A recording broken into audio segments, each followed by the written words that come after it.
Hi, everyone. I just wanted to tell you a little bit about my forthcoming paper. It's the complexity-coherence trade-off in cognition. Let me pull up a brief handout. I promise I won't talk for too long.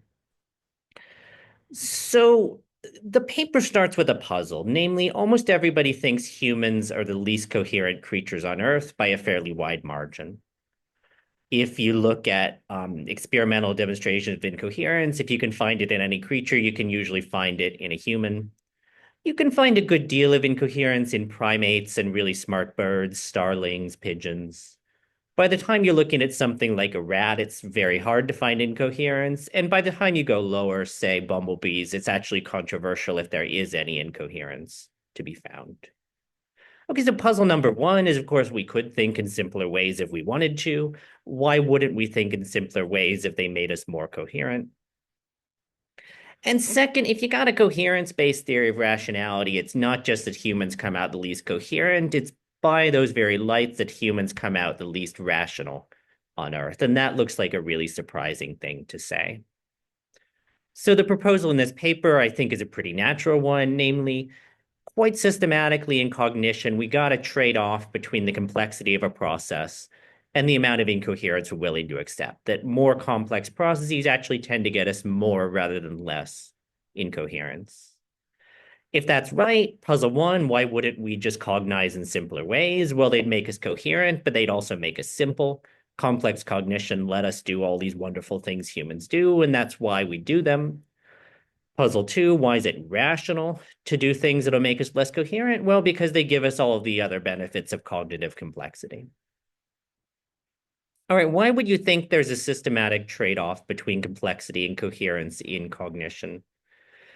I look here at a couple of different notions of complexity, and I try to give broad illustrations of how each complexity notion is going to generate a trade-off between complexity and incoherence.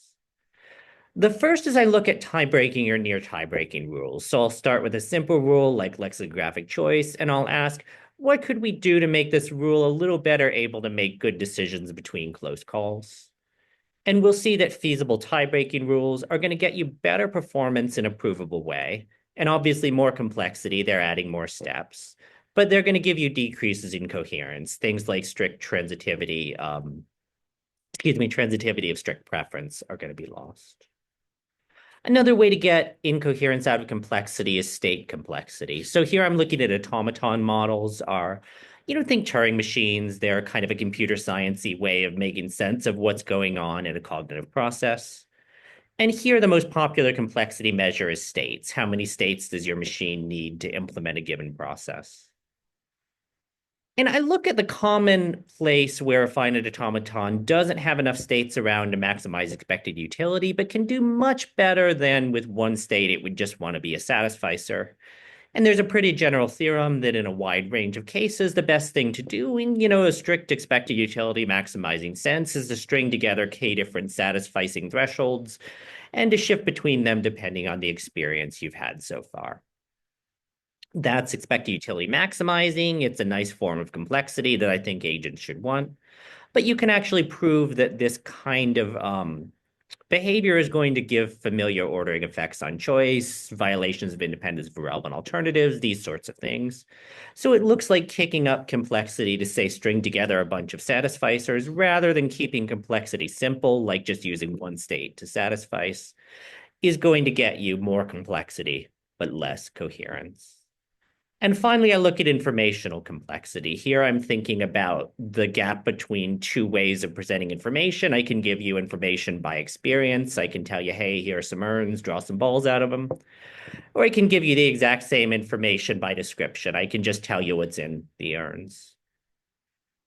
And quite systematically, we've observed a description experience gap. Namely, if I give you the very same information experientially, you tend to perform better in utility, but also better in coherence than if I gave you the same information through a linguistic description. And this, I think, goes some way to explaining why humans tend to be less coherent than other animals, because we're not really giving humans the same task. We only give animals experiential information. They don't speak English, but we often give humans the same information descriptively. And descriptive information is going to trigger less complex performance because it's just harder to process descriptive information. So here, think about a lot of the types of cognition we engage in, where we use descriptive information to supplement direct experiential information. This is great. It lets us use complex thinking to a degree that let us take over the world and not other animals. It was us. But this use of descriptive information is also tending to open up opportunities for incoherence. All right, so if this is right, if there's a systematic trade-off between complexity and coherence in cognition, a couple of things follow, and there's some more implications in the paper. But one is an explanation of why bounded rationality theorists are not so hot on coherence as a theory of rationality. Namely, of course, coherence is nice, it's instrumentally nice, it's intrinsically nice, but there are other things that matter, things like accuracy, and in this paper, things like complexity, which help us to do a lot of other nice things that give us utility, that give us power, that give us satisfaction, that give us philosophy. And the thought is that these benefits of complex cognition can be worth accepting some risk of incoherence as rational agents. Also, if you think about two systems or two process theories in cognition, they're really telling us the opposite story of what's going on in this paper. So you ask a dual process theorist, maybe Danny Kahneman, why are people incoherent? And they'll say, well, there's these simple, not complex, fast system one processes, and these processes are just too silly to be anything but incoherent. If people only were to slow down and use complex system two processes, then they would become more coherent. And that's certainly true sometimes, but in general, we're getting the opposite story from this paper, where complexity, it does close down some avenues for incoherence, but it's maybe opening up avenues for incoherence faster than it's closing them down. So actually, we should probably think, if we're willing to speak two systems terms, that it's often system one and not system two that gets us more coherence. If this is right, I think it joins some other recent explanatory attacks on dual process theories, and you can take these attacks in different ways, but certainly it's a notable deviation from the standard dual process account of incoherence. All right, that's the paper, the full draft. It's on Phil Papers, it's on my website. It's forthcoming in mind, and I hope you enjoy the paper.